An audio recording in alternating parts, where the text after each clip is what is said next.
Come and listen to my story about a man named Jed, a poor mountaineer, barely kept his family fed. And then one day he was shooting at some food, and up through the ground come a bubbling crude. Oil, that is, black gold, Texas tea.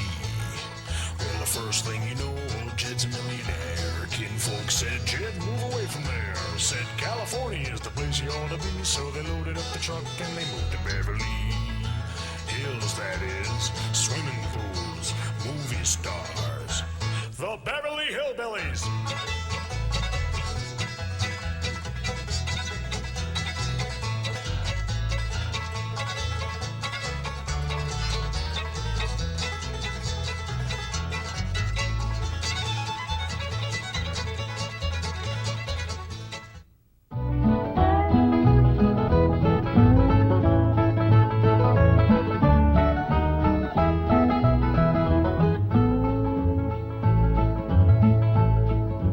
Jethro, what have you got to say about that?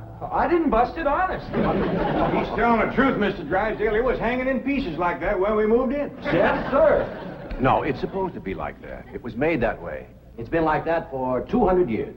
200 years? Hey, this house is older than it looks. Jethro? Oh, I plumb forgot. Granny wants to see you. Skedaddle. All right, Uncle Jed. Nice boy. His ma, my cousin Pearl, give me the notion to move out here. Well, I'm most grateful to her. Oh, but first, I wanted to explain about this priceless crystal chandelier. It was designed and made for Louis XV, hung in the Hall of Mirrors at Versailles. Napoleon Bonaparte planned campaigns for the light of that chandelier. Talleyrand used it. Wellington, Disraeli, Bismarck, Wilson. Mr. Drysdale, we're just plain folk. We don't mind a few things being secondhand. Getting back to my cousin Pearl, she's looking after the old home place for me. You ain't never seen my family home, have you? No, I haven't, Mr. Clampett. It's a dandy. Yes, those southern mansions are beautiful. I suppose it has the large white pillars. It did, but we bring them along and put them on the beds out here. No, you see, I was referring to wooden pillars. Oh, I ain't never slept on one of them. We had everything first class back home. Sure hope Pearl's taking good care of that place.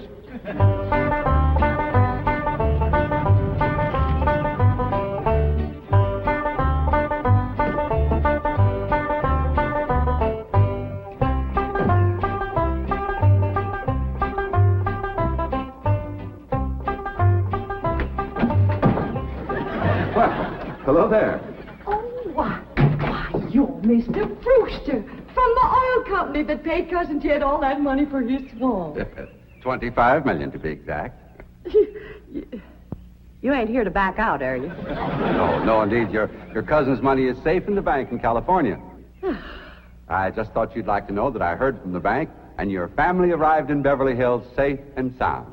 Oh, that is good news. My son Jethro drove him out, you know. Yes, I know he did. Oh, I have something here from the bank. I think you'll enjoy it. For me?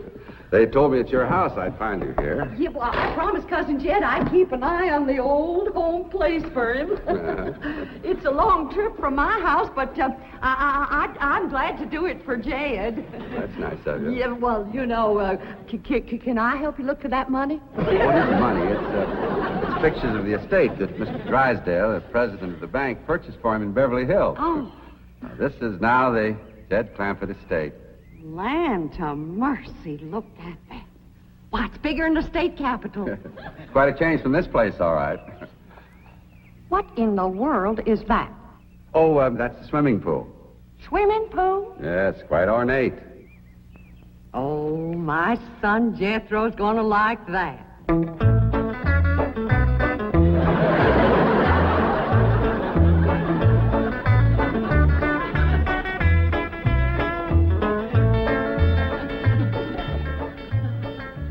Granny, when we's done washing, can I go swimming here in the cement pond? Of course not. I don't allow nobody splash around in my wash water. Ain't there no place else you can wash? This cement pond's the only water we got. Place ain't got a well, it ain't got a creek.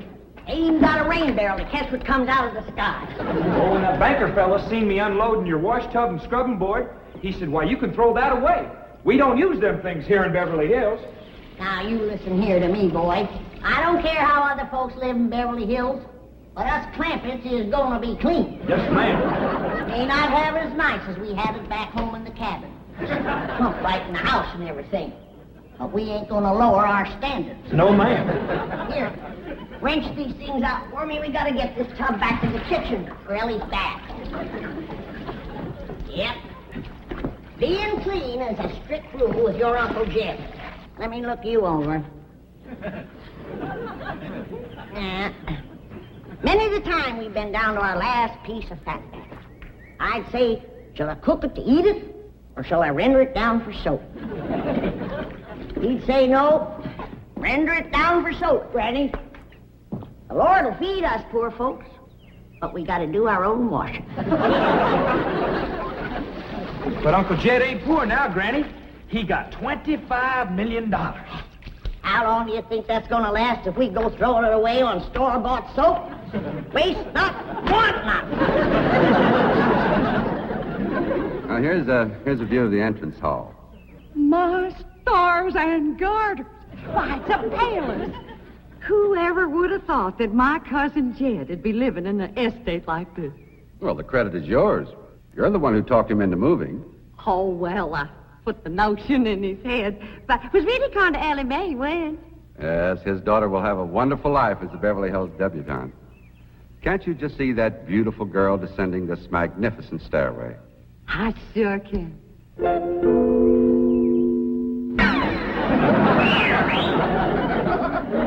Elly May, I don't reckon that's the way a young lady comes down the steps in Beverly Hills, is it, Mr. Drysdale? Oh, not as a rule, no. Oh, I can come down the other way. Watch this.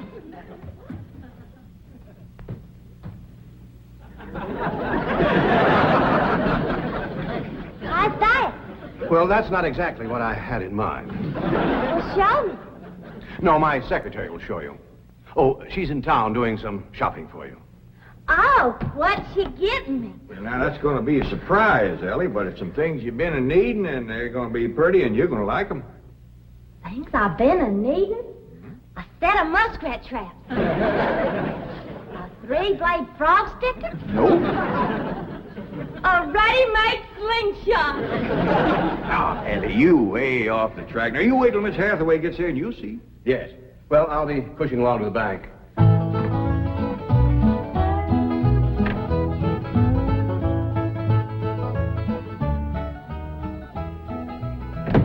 Now, don't you worry about your daughter, Mr. Clampett. When my secretary gets through with her, you'll think she's been to finishing school.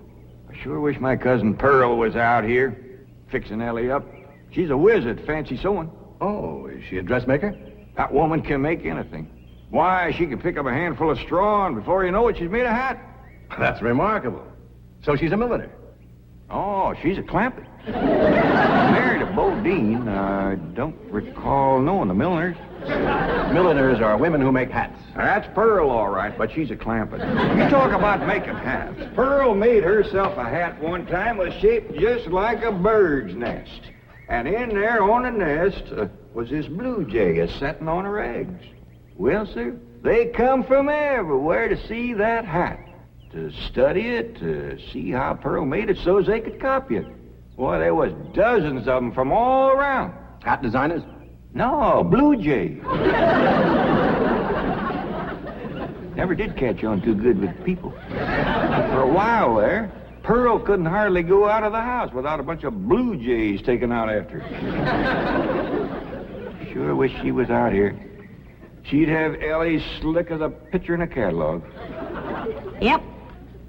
I ought to be out there in Beverly Hills helping Cousin Jed. Well, he certainly has plenty of room for you. This mansion of his has 32 rooms and 14 baths. 14 bathrooms? Yes. A sunken marble bathtub. I can just see Elly May having herself a bubble bath in there.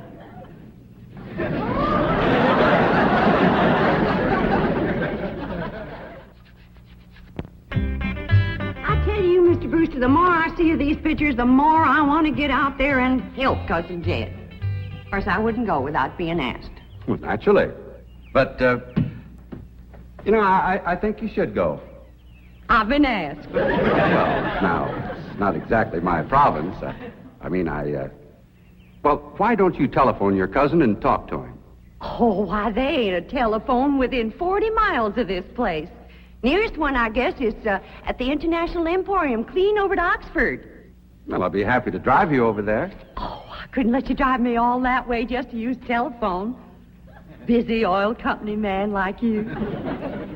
That's 40 miles. There's no trip at all in this car. No, I couldn't do it. Why, folks that see me riding in this big, shiny car with a tall, good-looking city fella, why, sure as the world, they'd think that... Let's go. Well, what about your horse and buggy? Oh, just untie Bessie. You go on home.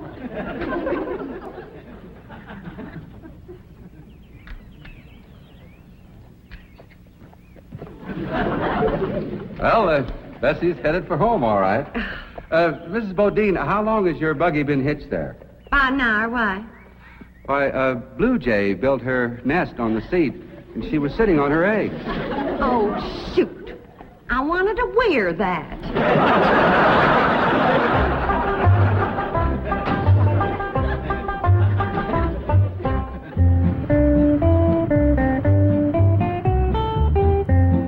And here's Miss Hathaway.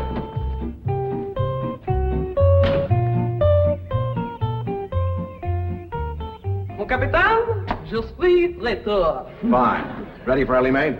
Gentlemen, aided and abetted by the gossamer garments, exotic lotions, and other feminine appurtenances within these cartons, I am ready to assume the role of Pygmalion and transform that barefoot galatea into a striking and sophisticated paragon of Beverly Hills literature. That's yes the hard way. Well, duty calls. I leave you in capable hands. Goodbye, Mr. Clampett. Thank you, sir. Chief, Well, that sure is neighborly of you, Miss Hathaway. You reckon you can handle Elly May? Uncle Jed, Granny says... Oh, howdy, Miss Hathaway. oh, bonjour, Jethro. Here are them things in for Miss Hathaway, Jethro. I think she kind of likes you, boy. She does? Well, I can't take 'em into the house. That's what I come out here to tell you. Granny says that all the men folks got to stay out of the house while Elly May's taking her bath. Oh. But isn't Elly May bathing in the privacy of her own bedroom suite? Hear what she called you? Sweet. What's the matter with him? Why doesn't he answer? Hey, he's just a little shy, I reckon. Ask him again. Is Elly May in her bedroom suite? No, she ain't, darling. Never mind, I'll find her myself. Uncle Jed, I got me a girl. You sure have, boy, and a city girl, too.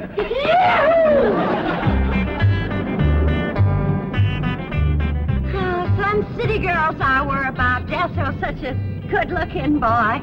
Every girl in the 5th grade was after him. I hardly think anything serious can develop between boys and girls in the 5th grade. Oh, I don't know.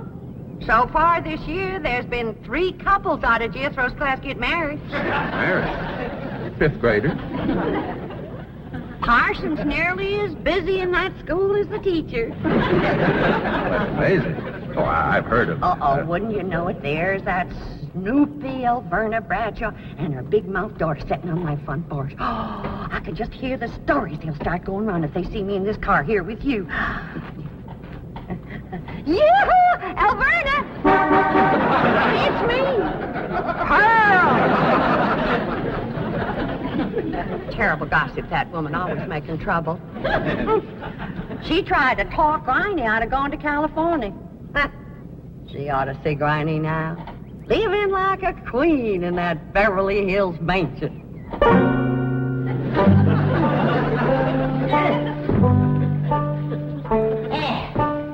I should have listened to Alverna Bradshaw and stayed home. We had a pump right in the house. Didn't have to tote water a quarter of a mile. You ready to get rinsed off, Elly? Well, not yet, Granny. Should have washed my hair. No. You better wait till I can catch some rainwater. That pond water smells like it's got medicine in it. I wondered why there's no fish in that pond. Yeah. I reckon that water killed them fish. Don't you worry. My lye soap will kill anything that kills them fish. Have you seen... What in the world's going on here? Well, there's a bath going on. That's what's going on. Howdy. But I don't understand. Well, then somebody ought to explain it to you, sissy woman. You see, first you heat some water. Then you put it in a great big tub like this. You put some soap in it, and then you get in it, and you start to wash, and that's what you call a bath. Granny, you don't have to do this sort of thing in Beverly Hills. Don't you listen to her, Elly. Ain't you ever heard that saying that cleanness is next to godliness? But of course, John Wesley said that. And I bet he didn't live in Beverly Hills. Here, Elly, dry yourself off with this nice big bath towel. My girl, I'll rinse off that old lye soap. Lye soap? Did you say lye soap? That's right. I make it myself. But that will ruin this beautiful girl's delicate skin. I've been washing with it for 72 years. Look at my skin. It's like leather. Yeah. Nice, ain't it? Granny, I hope you will forgive my momentary bewilderment at this primitive form of ablution, but please let me explain. Well, first explain what you just said. Well, Elly May has a beautiful big bathtub upstairs. Upstairs? It was hard enough carrying the water in here. I ain't going to tote no water upstairs. You don't have to. There's a big, beautiful... Haven't you been upstairs? No. Jed said that probably belonged to somebody else. Ain't that right, Elly? Yeah. Paul said he heard tell that folks sometimes live one family right on top of another. But that's only in apartment houses. This entire house belongs to you. And each one has his own individual bedroom suite. Come along and let me show you. And also the lovely things I brought from town. Yeah, you go ahead. I'll be up directly. What all did you bring from town? Everything, Elly. Everything from chapeau to pumps.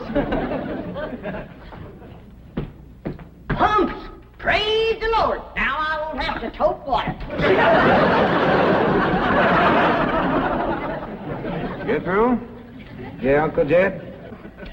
Now, you're going to be keeping company with a girl. Is there any questions you like to ask me? What kind of question? No, about girls. How much you know about girls? They softer than boys. Yeah, I reckon. Generally speaking. And they shorter and rounder. Yeah? And the hair's longer and it smells sweet when you snuggles up to 'em. Oh, so you've been doing some snuggling, have you? I done more than that. Yeah, I reckon you better tell me about it. Who was she? Prettiest girl in the hills. Big Mouth Bradshaw. Well, Verna's girl.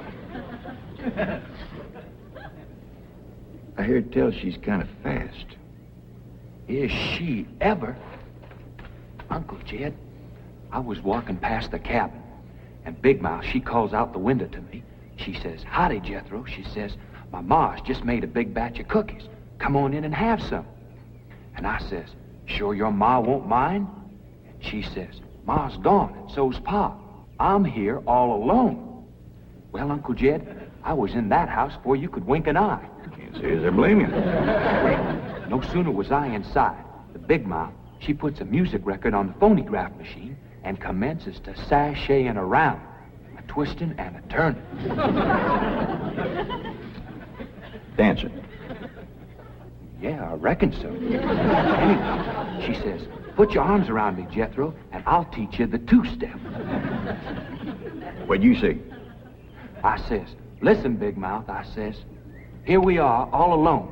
Your ma and your pa gone, and you think that I'm going to waste my time dancing?" I says, "Not me, sister. Bring on them cookies."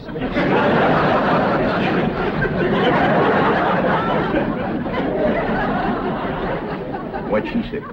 Well, Jed, you and Jethro can start digging the well. That city woman brought us some pumps. That's fine, Granny. We'll get right to it. What'd that Bradshaw girl say when you said bring on them cookies? well, she just held up them cookies like this here, kind of blinked her eyes at me, and said, "Jethro, which do you think it tastes sweeter, these here cookies or my lips?" Well, Uncle Jed, right then and there is when I found out she was fast.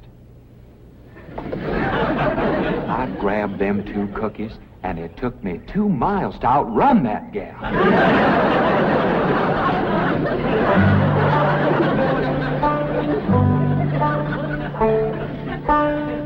Jethro, on one of these days, you and me's got to have a long talk.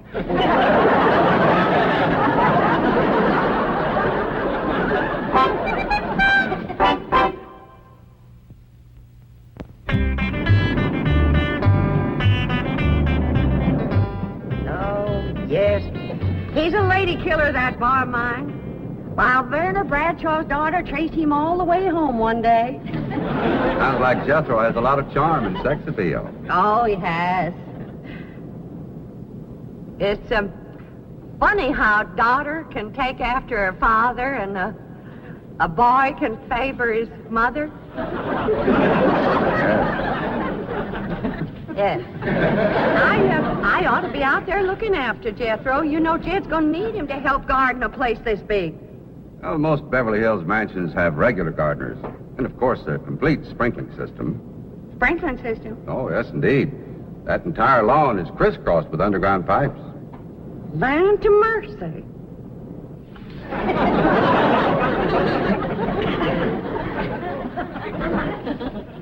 By thunder, Jethro, there's water all over this property. Ain't too deep, neither. I know. Should I commence the digging? Well, now, let's get as close to the house as we can. That way the pump won't have so far to pull. Clampett! Jethro! Oh, here comes your sweetheart. It's Clampett. I cannot handle that daughter of yours. What happened? I opened that box of beautiful clothes, turned my back for a moment, and she bolted like a wild colt. I was afraid this would happen. Where is she? She's up there. I'll go right up and talk to her. Jethro, have you been upstairs yet? No, ma'am. Then you've got a surprise coming to you. What is it? Your sweets. So are you.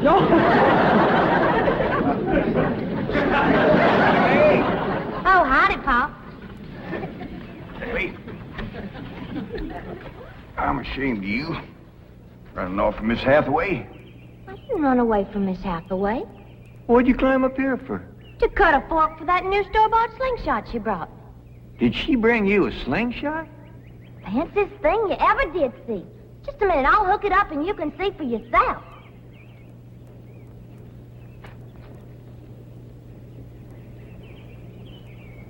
Look at that.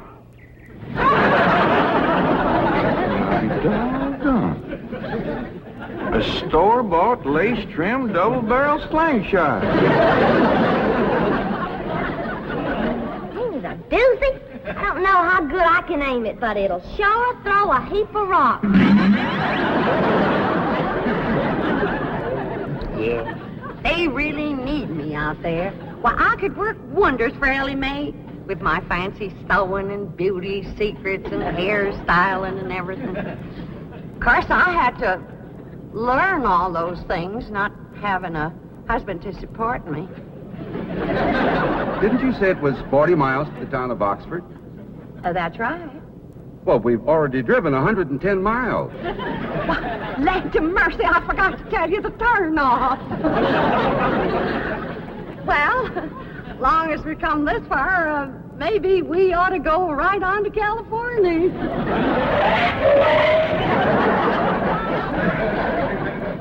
I tell you, Granny, there's so much water here, you could shoot a load of buckshot in that ground and bring up a dozen springs. I'll be right back.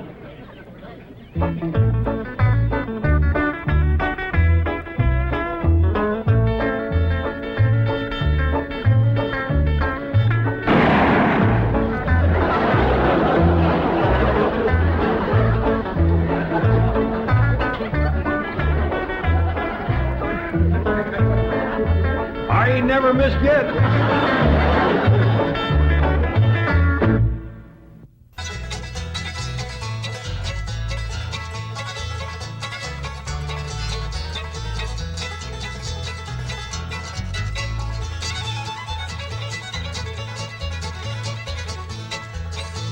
Well, now it's time to say goodbye to Jed and all his kin.